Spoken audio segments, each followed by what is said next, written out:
أعوذ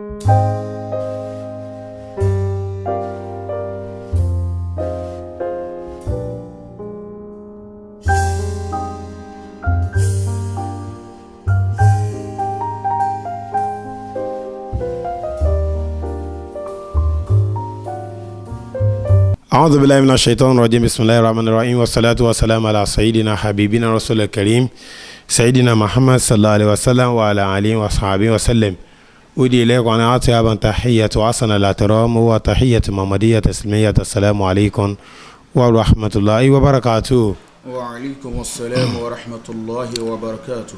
adagbe fún Ọlọ́run alhamdulillah àti kẹ́ àti gẹ̀kọ́ lọ bá aláìlú ànábì Muhammad sallallahu alayhi wa sallam. àwọn afáwà tí wọ́n kọ́ wa ní kéwú àwọn obìnrin tí wọ́n bí wa sílé ayé àwọn tí wọ́n fi mọ̀kan mọ̀ wá àwọn tí wọ́n jẹ́ alágbàtọ́ wa àwọn tí wọ́n tọ́ wa sọ́nà ètí ń bẹ láyé ní Ọlọ́run bá kẹ́kẹ́ta yìí àwọn tí wọ́n sí láyé mọ́ Ọlọ́run bá kẹ́ wọn ní ìkẹ́ ti alẹ́kíámà.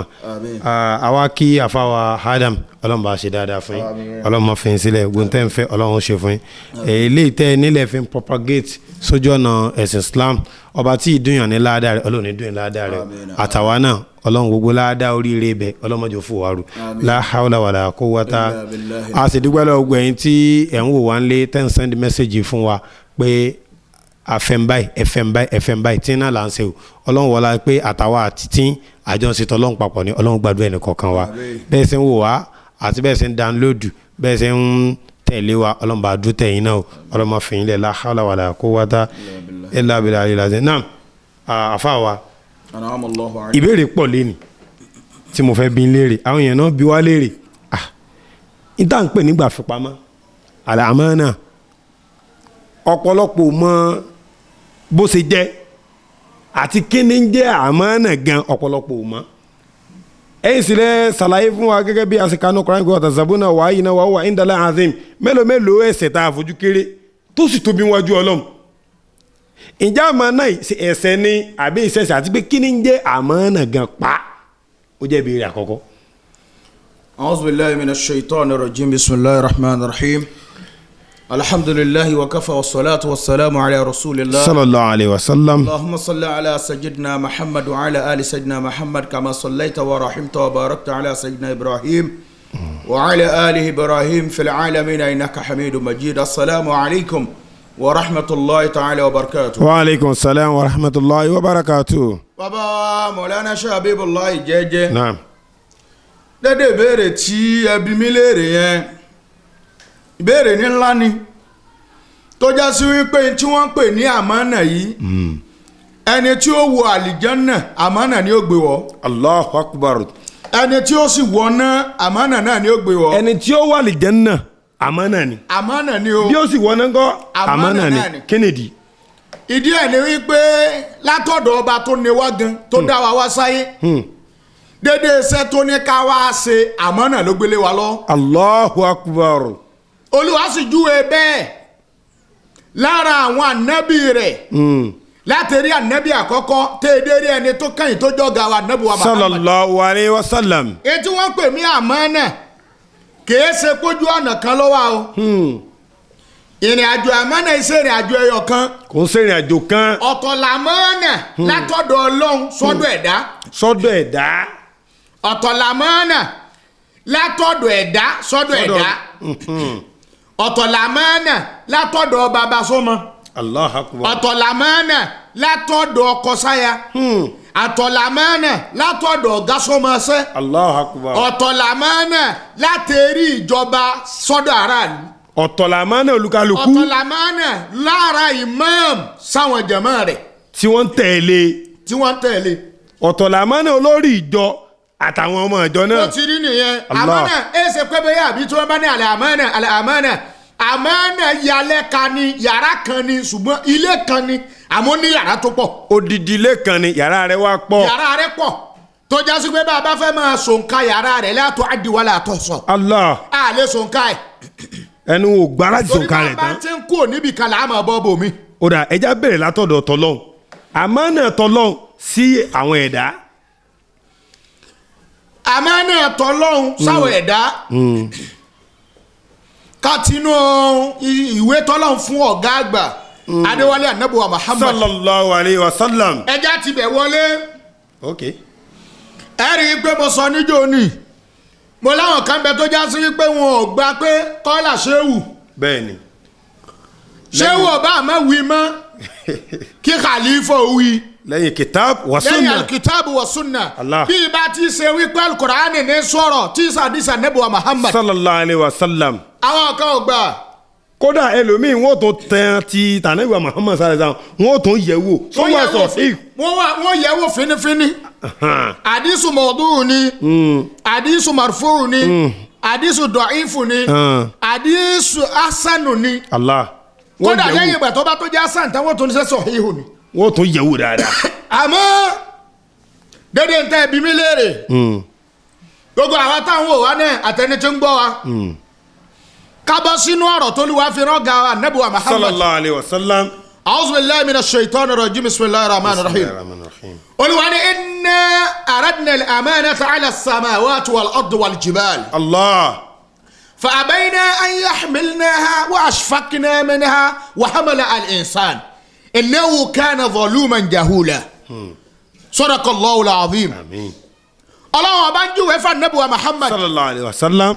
táàfin mọ̀ wípé ọ̀ràn tá a dá níwájú ọlọ́run ọ̀ràn àmánà ni dédé àmánà tá a sì gbà lọ́dọ̀ ọlọ́run tí a bá pèèyàn lọ́mọnìyàn ó yẹ kéèyàn máa dá sunkún kó ń jẹ́ èèyàn lọ́tọ̀. lórí pé àmánà tá a gbà lọ́dọ̀ lórí Ọlọ́run. ọ̀ràn tá a gbé wá látọ̀dọ̀ ọlọ́run tá a dẹ̀ lè tán torí tí ó jà mọ̀ pé a lè tán lọ́dún ẹni tí ń kọ́kọ́ ń jẹ́ ẹ̀dá tí ń kọ́ tara dá àkọ́kọ́ ibẹ̀ náà làmọ́nà ti jábọ́ láti rí ànábì wa Adam. alayhi salatu wa salam. olúwa wa ní inna aradna al-amanata ala as-samawati wal-ard ọlọ́run ní àwọn ọlọ́run aradna al-amanata ètò àpè ní ìgbà fipamọ́ bàbá aṣọ Habibullah tí ẹ bá ní ìgbà fipamọ́ ẹni tá a lè pè ní àṣírí kan. àṣírí. tó ọjà sí pé bá a bá ti wá lè fún yàn ojú mi ò gbọdọ̀ tún rí mọ́ etí mi ò ọwọ́ mi ò gbọ́. gbọdọ̀ kàn mọ́ etí mi ò gbọdọ̀ gbọ́ mọ́ Allah. déédéé bá a ti filẹ̀ fún ni náà la gbọdọ̀ dá padà olúwa wa ní aradna al-amana déédéé tá a pè láṣìírí naam. yà odidi ilé kan ni ẹlòmíì ò sì gbọdọ̀ wọ bẹ̀ àfẹni abágbélé lọ Tá a ẹni fún agbélé kọ́kọ́rọ́ lọ kò rẹ̀. gbọdọ̀ wọ bẹ̀ máa bá mójútó ni bẹ́ẹ̀ni. máa bá mójútó láàrin àwa àtọlọ́run yìí olúwa wa ní agbé ala samawat ọlọ́run gbogbo tí ń bẹ nínú sẹ́mẹ̀nú ẹ̀dá báwọn afọ ti sọ fún wa ẹ̀rí pé bọ́lá ń bá fẹ́ yin rẹ̀ bàdí samawati táwọn ẹ̀kọ́ sẹ́mẹ̀ ìṣẹ̀yọ̀ kan o gbogbo bí sẹ́mẹ̀ tí wàá pọ̀ tó Jámù ní àwọn afọ gbogbo wa. kan ní méje ni ẹ̀rí pé olúwa pàápọ̀ pé Bẹ́ẹ̀ni. kì í ṣe pé bí sẹ́mẹ̀ ẹ̀yọ̀ kan tó bá wọ pé Káwọn ìgbé- ipa sẹ́mẹ̀ kan ni ò da ni ò ká ṣebí yìí náà gbogbo tí ń jẹ́ sẹ́mẹ̀ pátápátá. gbogbo tọ́lọ̀ ń dánú ẹ̀ nínú ìran màláìkà ni nínú ìran àǹjẹ̀nú ni nínú ìran ẹran ni kìí ṣe wípé màláìkà nìkan ní bẹ sánmọ̀ o Ntí bẹ sánmọ̀ àwọn pọ̀. ẹ̀dá mi náà tún bẹ tọ́lọ̀ ń dá sínú sánmọ̀ tó ṣàlàyé rẹ̀ nínú Al-Qur'ani fún àdínàmọ́ àmọ́ pé wala yakhluqu ma la ta'lamun. Allahu akbar. ọlọ́run nínú àwọn tá a dá tẹ̀ tẹ́ ẹ̀ tó mọ̀ tó tí jẹ́ pé bẹ nínú sánmọ̀ ló wà. aradna ala samawat ọlọ́run la gbé pàfipamọ́ agbélé sánmọ̀ lọ́wọ́ agbélé lọ. wal ard ọlọ́run la tó gbélé ilẹ̀ lọ́wọ́ ilẹ̀ tá a wà lórí ẹ̀ yìí. ilẹ̀ ti jẹ́ méje bẹ́ẹ̀ ni sámà náà jẹ́ méje Tí wọ́n dẹ̀- àwọn ẹ̀dá sì ń bẹ nú kọ̀ọ̀kan táwọn náà sẹ̀mí bá ń tẹ́ sẹ̀mí. Allahu akbar. àtàn tá a fojú rí inú ẹ̀dá àtàn tá a fojú rí. ọlọ́run la gbé fún sọ́mọ́ ọlọ́run la gbé fúnlẹ̀ pé ìwọ náà bá ń gbà á lọ ìwọ náà bá mú un lọ máa bá mójútó wal jibal ọlọ́run ní ipa sánmọ̀ ọ̀ka ojúlẹ̀. ó yẹ rí ipa alẹ̀ méjèèjì ọ̀ka àtàwọn tí ń bẹ nú ẹ̀ Wọ́n yẹ rí. wal jibal ọlọ́run la wá ní ẹjẹ́ lu àwọn òkè. òkè ló tó kù já sí báyìí. pé béèyàn bá débẹ̀ èyàn tàtàrà àwọn òkè míì mọ́ lọ́hùn. yàtọ̀ sókè ìrágbìjí. òkè wá lókè rágbìjì òkè wá nù òkè jòkè lọ yàtọ̀ sókè olúmọ. òkè wá nù. láwọn òkè hẹ̀rìmọ̀. béèyàn bá dọ́lọ́ bá ní kéèyàn lè lọ ọlọ́njà náà lè lọ. Àmín. àákúnú àwọn tí ó lọ sárafa. tí ó sì lọ tí ó inshallah bọ̀ tí ó sì inshallah lásìsì. inshallah. béèyàn bá dókè húdù. Hey. ṣèbókè kan ní anabi Musa ti lọ ń bọ́ lọ sọ̀rọ̀ lókè túrì sẹ̀yìnà. Allah. bẹ́ẹ̀ bá dáhùn òkè tó tó òkè èyí ó mọ̀ wípé ẹnìkan ń bẹ àbí nǹkan kan bẹ tí ń jọ́ lọ́hùn. Allahu torí bá akbar. wálé nǹkan bẹ ajẹ́sípò àǹfọ̀ ọlọ́run tó wé èèyàn. àtúnfẹ́ ń wé èèyàn. olúwa wa ní agbé fúnlẹ̀ ipa rẹ̀ ọ̀ka agbé fún sánmà ipa rẹ̀ ọ̀ka agbé fáwọn òkè ńlá lọ́wọ́ àwọn náà nípa àwọn ọ̀ka àbẹ́yìn náà gbogbo wọn pátá bí wọn ti pọ̀ tó ní gbogbo wọn wọ́n rí jẹ́ tiẹ̀. wọ́n dá padà pé agbára wo ká o. wọ́n rí jẹ́ tiẹ̀ olúwa sọ fún àdínà Muhammad bẹ́ẹ̀ pé àbẹ́yìn náà an yahmilnaha wa ashfaqna minha gbogbo wọn pátá ni pátákó wọn lura wọn lérí kéhe ọ̀rọ̀ rẹ̀ lórí àmọ́ náà. ẹni tí a bá ti lè gbé fún gómọ̀ yìí kò ń dáná. Allah. bẹ́ńtọ̀ òun bá síra láyọ̀ ó kú oríire. bẹ́ńtọ̀ òun bá fi wá gbé tí ò rí gbé tí a gbé fún tí ó ṣàṣeyọrí ẹ̀ kó ní ìrìn àjò yẹn tí ò délé láyọ̀ ó ṣàgbákò wájú ọlọ́run. ilẹ̀ fi sọ́n ṣáájú pé àmánà làlìjánnà àmánà náà tó ní ná. ẹgbẹ́ mọ̀nàkàyà àmánà ni ẹni tí ó wà lìjánnà àmánà ni ó pè ẹni tí ó wà lìjánnà àmánà ni ó rà láre. olúwa wa ní fa àbẹ́yìn náà wọ́n ní gbogbo wọn pátá wọn kọ́ ayé ahmilnaha wọn làwọn ò lè gbé o. àwọn ò lè ṣiṣẹ́ yìí. wa hamala al-insan. labadọ́dún ẹni tó wá lẹ jù nínú ẹ̀dá. ìdẹ́ẹ̀dá tó lò tó bì lò nínú ẹ̀dá tó lọ́ọ̀ ní tó já sí pé ọlọ́run ní àmàpá dán kankan. wàláyé wà ó ní kọ́ lè ìsánà da'ifa. ọlọ́run ní adá wọn lẹ jù fá. wọ́n lẹ àwa la dẹ́yìn tẹ́ lẹ. bí ẹ ti wá lẹ tó nìyẹn èyí tó wá lẹ jù nù dẹ́ẹ̀dá sọ́mọ̀ bó ti pọ̀ tó ilẹ̀ bó ti pọ̀ tó òkè bó ti tóbi tó gbogbo wọn yẹrí pépé àwọn ọ̀ka. àmọ́ náà tẹ́ ń gbé bẹ́ẹ̀ àwọn ò tẹ́rí sí.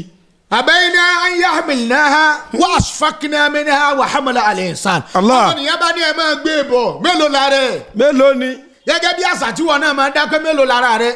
bẹ́ẹ̀ lọ́mọ nìyẹn ti tẹ́ ìsàmánà ẹni kò tẹ́ ìsàmánà nù ayé lànàbí wa Adam. aleyhi salatu wa salam. gbẹ́dẹ̀ ń tẹ́ mú ní tọ́pìkì bàbá ó mọ̀ spread gẹ̀.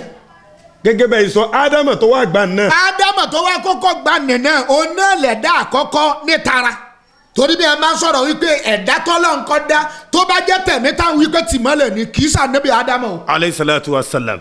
àná màmá sì júwe bẹ́ẹ̀.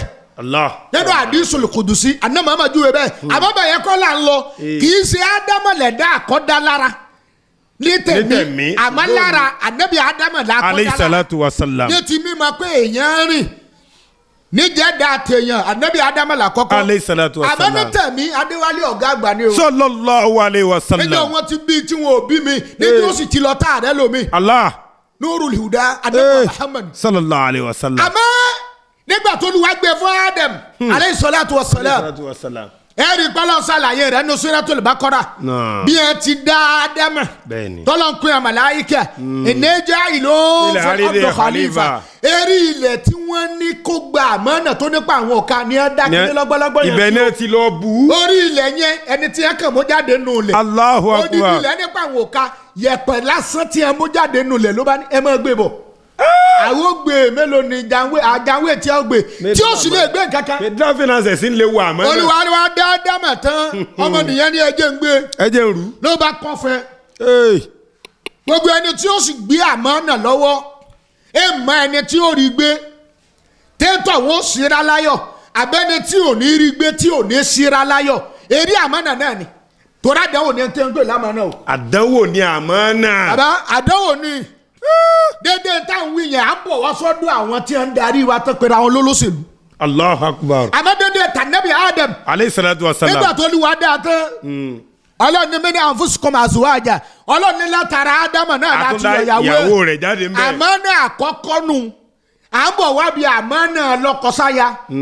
ibẹ̀ yẹn ni ọmọ ìdẹ́dà nẹ́bí Ádámù ti kọ́kọ́ bẹ̀rẹ̀ ìmọ̀ ara àmánà tọ́lọ́láre. Allahu Akbar. ọlọ́run Ádámù sínú àlìjánnà ó ní ẹ máa gbé bẹ́ẹ̀ bàbá aṣọ àbíbù láì jẹ ẹ máa mọ. nígbà tọ́lá wọn kọ́kọ́ gbé àdánwò àkọ́kọ́ dé pé àmánà iṣẹ́ wa bẹ̀rẹ̀ báyìí. etí ẹ pè lámánà ẹ bá gbàgbé mo ní kí iṣẹ́ yọ kan o. bẹ́ẹ̀ni. odidi ilé lámánà. tó wá ní yàrá tó pọ̀. yàrá àkọ́kọ́ ara ìyàwó ànábì Ádámù tá ń pè ní Hawáwù ibẹ̀ lọ́lọ́run ti gbé. ó gbé lérí pé ẹ̀yin méjèèjì ẹ máa gbénú àlìjánnà. ẹ máa jẹ àmọ́ ẹ máa jẹ ẹ máa mu àmọ́ wàlẹ́ àtẹkùrọ̀bà àdé ìṣọ́jọ̀rọ̀. igi tá ń wò yìí ẹ má débẹ̀. àmọ́ náà àkọ́kọ́ nù. tá ń wò yìí. igi yẹn. ẹ má débẹ̀ o. bẹ́ẹ̀ bá tilẹ̀ wù kẹ́ ẹ jẹ tó nú àlìjánnà bó tilẹ̀ wù kẹ́ ẹ mu tó nú àlìjánnà wàlẹ́ àtẹkùrọ̀bà àdé ìṣọ́jọ̀rọ̀. ẹ má sún mọ́. igi kan bẹ nú àlìjánnà tó jẹ́ àyè èèwọ̀. Allah. ààyè ìwọ̀ níbi tí igi yẹn wà ẹ má débẹ̀ o débi tẹ́ ẹ̀pẹ̀ fẹ́ jẹ́. ẹ má tiẹ̀ súnmọ́ pàápàá. olúwa ní ẹ má débẹ̀ débi tẹ́ ìwé pẹ́ fẹ́ ṣe kínni ẹ fẹ́ fẹnu kàn anabi adama. aleyhi salatu wa salam. akala minha. fabadatila uma sawo atuhuma watofi kọ yakosifani ale imami wọrọ kìjẹna. Subhanallah. wà á sọ adamu rọba ufa gawa. gbogbo ẹni tí o bá ti lè tẹ̀lé àmọ́ náà bí adamu ti sẹlọ̀ ńlá kọ́kọ́ bẹ́ẹ̀ náà lónà wọn sẹlọ̀. tọ́lọ̀ wa mú kúrò nínú dẹ̀. àmọ́ náà ni èèyàn sẹ́dá ibẹ̀ yẹn ló ti bẹ̀rẹ̀ èèwà tó ṣe bẹ̀ ló tún ti bẹ̀rẹ̀. baba dédé tó jẹ́ wípé ìṣẹ̀bẹ̀ ló ti bẹ̀rẹ̀ ó ní wípé ńgbà tọ́lọ́ ń dẹ́dá olúwa àjọ sàdéhùn láàrin àwọn àtọ́lọ́ pé bẹ́ẹ̀ bá lọ níbi tẹ́ ń lọ yìí tí mo fẹ́ lọ dá yín sí sẹ́ẹ̀sì mi ń bẹ̀ ni kọ́ọ̀lù gbogbo wa la lọ sin ọlọ́run àmọ́ náà àkọ́kọ́ láàrin àwọn àtọ́lọ́ làmọ́ náà ubudiyya. Allahu akbar ìjọsìn. àmọ́ náà ìjọsìn ẹ̀ làmọ́ náà àkọ́kọ́. òun là lákọ̀ọ́kọ́ tó náà ìjọba pé wà ma khalaqtul jinna wal insa illa liya'budun. ẹ ń dá nítorí nǹkan mi o mo ní ẹ wá sìn mí ni o àmọ́ náà láàrin àwọn àtọ́lọ́ alukurani náà sì ti gbé wá bẹ́ẹ̀. ẹ wà lóru fẹ́ tọ́lọ̀ ní sí a. ẹ sìn mí bẹ́ẹ̀ bá dáyà bẹ́ẹ̀ ní sìn mí àwọn àsìn ọ̀la wí adáyé tán sá sìn lọ mọ́. ládùrú fẹ́ tọ́lọ̀ ní sí a. àwọn mọ̀lẹ́kà yarí pé kó má dá wà nínú àyà sọ́tò bàkúrà tẹ̀ nǹkan fastati wọn ni ọlọ́ọ̀ni láìláì ìní àlámọ́. má la ta àlámọ́. mo mọ̀ tẹ́ mọ̀. ẹ̀rí pé màláìkà náà jowú. ó jowú. nínú dẹ́dà tí ń bẹ sánmọ̀ ni wọ́n wá o kí ló dé tí jìbìrì lò ní ọ̀gá ipa àwọ̀ kà. ipa àwọ̀ kà bá a bá para wa pọ̀ ipa àwọ̀ kà mélòó sì lára ọmọ ẹ̀dá ádámà lọ́dọ̀ màláìkà ẹ̀yọ̀kan. lọ́dọ̀ màláìkà ẹ̀yọ̀kan péré. gbogbo wọn ni ẹ wàá dá síbẹ̀ mọ yóò sídùú fi ya ọlọ́run.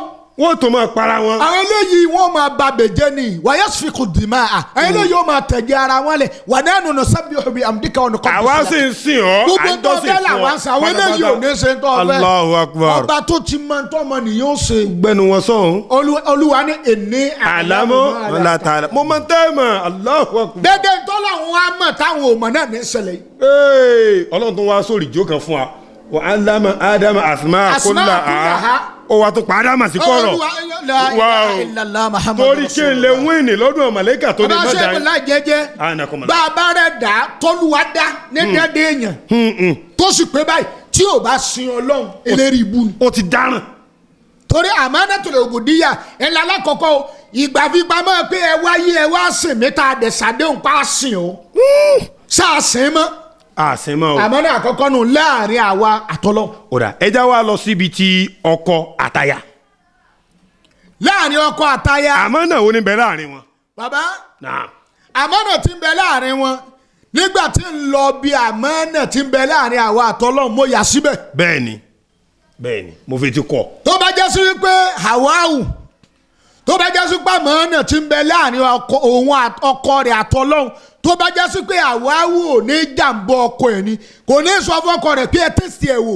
ẹ̀jẹ̀ wo n tó dára lọ́ni ẹ̀. gẹ́gẹ́ bó ti já sí wípé obìnrin míì náà ń bẹ tó já sí wípé àkóbátọ́kọ rẹ̀ rí òun ló mú bá. èèbó náà ti sọ ó ní in any successful man there must be a woman tọkùnrin bá ti soríire obìnrin. ara obìnrin bó bá sì tó ṣèkejì náà ìtumọ̀ rẹ̀ náà nù. àmọ́ tí jẹ́ àmánà láàrin lọ́kọ àtaya olúwa ṣàlàyé rẹ̀ fún Ànábì wa Muhammad. sallallahu alayhi wa sallam. olúwa ti lára wọn náà ara yín láti dá wọn. bẹ́ẹ̀ ni lóòótọ́ àmàgbákò àtàdánwò tí ń bẹ nú ayé àwọn náà ni. ọ̀pọ̀lọpọ̀ rẹ̀ ara bẹ lọkùnrin. àmánà tí ń bẹ láàrin ọkọ àtaya òun náà láyé alukur'an tá a lọ síbẹ̀.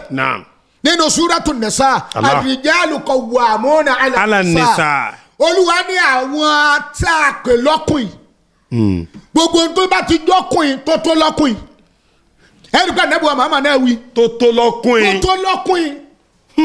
Ànábì ni man kana yablughu minkum al-ba'a falyatazawwaj wọ́n bá ti mọ̀ pọ̀ tó lọ́kùnrin Ànábì ni lọ́fẹ̀yàwó tọ́ bá mọ̀ pọ̀ tó bẹ́ẹ̀ mọ̀ délẹ̀. Al-Qur'ani wa gbé ẹtí wọn pè ní àmánà tọkọ wa ilé ayé Al-Qur'ani fi sọ wípé ar-rijalu qawwamuna ala nisa òpó inú ilé tí ó gbé lérò tí ilé òfin ní dàrú ọkọ ni lérí àwọn aya wọn bima faddallahu ba'dahum ala ba'd ọlọ́run la gbé fún apá kan lọ́lá lérí apá kan kí lọ́lá tọ́lọ́run ọba sọ. Allahu akbar. nínú àsìkí ọlá ni nínú ọgbọ́n orí ọlá ni nínú agbára ọlá ni ẹ̀rí kọ́lá kan ni wípé bí lọ́kọlá yóò bá rìnrìn àjò ọmọ pé ẹja sunrun ọmọ ọkọ ni ó wà lókè. yóò wà ń bẹ́ẹ̀. ẹ bá ṣe pé gbàtáyé wa dàrú. tó di nǹkan mi o. ọkọ ni ó wà lókè ọlá kan nu. ọlá ni lọ́lọ́ fi ṣe. làlùkùránì tó fi gbé wá pé wọ́n bí máa ń fà kú mí ní àmúwálù. Allahu akbar. ẹ bá ní àmúwálù kì í sowó nìkan o. property ìlàkàyè tá à ń lò yìí bàbá jẹ́jẹ́ property. ara rẹ ni ọgbọ́n ara rẹ ni. nínú àmọ́nà kan táwọn àfáà náà gbà lọ́dọ̀ lọ ìkànnì àṣẹ lọ. ìkànnì o. àbámọ́ náà tọkọ sáyà ẹni kólúwa ti sí ẹ ládàrí ilé ìwọ ló gbọ́dọ̀ gbọ́ bùkátà nù ilé ẹ wá já lọ bẹ ọkọ tí ìbá ti ṣe wípé ní ń gbọ́ bùkátà lérí ìyàwó níbi jíjẹ níbi mímu níbi ìrìn àjò àná àálò àti mójútó ayé ẹni bólúwa ti fẹ́ àti bá nàmọ́ ti fẹ́. sallallahu alaihi wasallam. ọkọ yẹn yìí ṣe alámọ̀ọ́nà kò àmọ́nà tó lu wá gbé fún un látọ̀dọ̀ rẹ̀ kò tẹ̀lé báwọn. kódà níbi sísun. kò dẹ̀ tẹ̀lé sunna Muhammad. sallallahu alaihi wasallam. àdìsí anabi tó gbé wá ipe anakahu sunnati. wa ma rọ́gìlá sunnati falaysa minni. déédéé tí ń jẹ́ àmọ́nà nù láàrin lọ́kọ àtaya ẹni bá tọkùn tí ò fẹ́ yàwó àmọ́nà kan ló gbélé láàrin. pé ìgbéyàwó súnà mi ànábì ni bọ́ọ̀ wá kàn tó bá lọ sí. tó o bá ti lè tẹ̀lé o falaysa minni. ọ̀ìsẹ̀ ẹni tí ó fi àárẹ̀ náà. Allahu akbar. Allahu akbar. láàrin tọkọ àtaya nu ọkùnrin síyàwó ẹ̀. ọkọ gbúdọ̀ pé àmọ́nà lórí ìyàwó ẹ̀. àmọ́nà jíjẹ àmọ́nà mímu ìsúnmọ́ rẹ nínú ilé àmọ́nà kan. àmọ́nà ńlá ni o. bàbá. àmọ́nà ńlá ni o. àmọ́nà ńlá ni o. àgànlá àwẹ̀ láǹgbà yìí kóbìnrin ó wá dáná sàárì kó sì tún dáná sínú fọ́gbọ́n àwẹ̀ kọ́kọ́ mọ́ wàá rí nǹkan kan rà fún ìyàwó ẹ̀ pé mo tiẹ̀ fi dúpẹ́ oore tọ́ ọ ṣe àmọ́nà náà tó lè yan náà. ṣe rí bàbá dédé ibi tẹ́ ẹ lọ yẹn ọ̀rọ̀ ńlá ni o. ọ̀rọ̀ tó lò náà. ọ̀rọ̀ ńlá ni. tọ́ anabuwa Muhammad sallallahu alaihi wasallam. anabi ni kulli la haqqa walau kana mọ́tò. káṣí òdodo ìbá àkòròjú. bẹ́ẹ̀ ti wí yẹn tá a bá sọ báwọn tí ì ṣe pa àlọ́ fàṣàrà rẹ̀ kásàlàyé rẹ̀ ẹ ti fún obìnrin mi ní ààyè ọ̀rọ̀ láti sọ. láti sọ nínú ilé.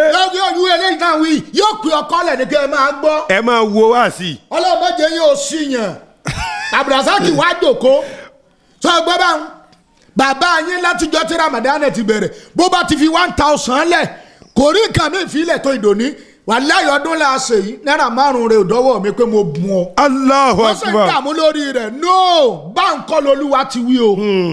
dédé tọ́lọ́wọ́n bá ń sọ ẹ̀rí pé la tukallifu nafsan illa wus'aha. ẹni tó bá ní tí ò lè appreciate ìyàwó ẹ̀ Al-Qur'ani sọ. òun lọ̀rọ̀ ń bá wí. àmọ́ dédé tẹ́ ẹ wí yẹn ká lọ ọbẹ̀ ọkùnrin tó ní tíyàwó wa dààmú odidi oṣù kan tí ò wá lè gba 2000 yìí gbogbo wàhálà rẹ tó ń ṣe é bọ̀. fòdìdí oṣù kan. lásìkò tí dìde ò rọrùn. mo fi compensate ẹ. Allahu Akbar. àmọ́ ẹ̀rẹ̀ kan náà tún nù. lérí máa tó máa appreciate ara ẹni àmọ́nà ni. àmọ́nà ni. bẹ́ẹ̀ ni gbogbo ọkùnrin tí ò bá lè appreciate ìyàwó rẹ̀ ẹni ẹlẹ́ni ni ó bá lò ó kàn. Allahu Akbar. àmọ́nà kan nù bàbá. àmọ́nà ni.